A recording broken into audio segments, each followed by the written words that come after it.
Қайырлы күн барлықтарыңызға. Бүгін сіздерді бағалауда қолданылатын тиімді әдістің бірімен таныстырамын.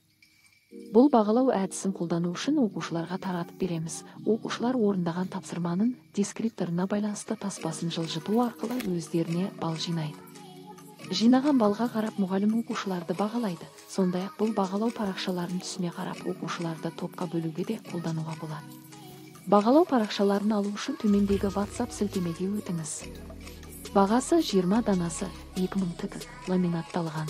Су өткізбейді. Сонымен қатар электронды нұсқасын алуыңызға болады.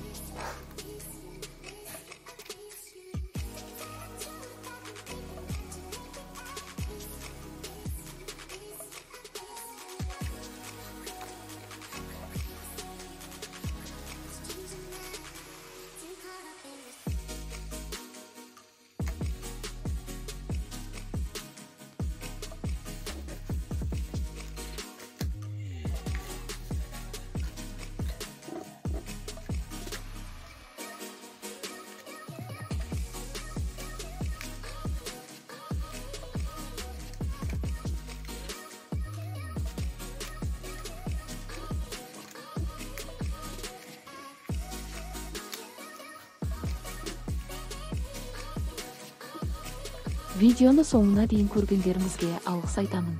Арнаға тіркеліп, лайк басып, комментарий қалдыруды ұмытпаңыздар. Сау болыңыздар.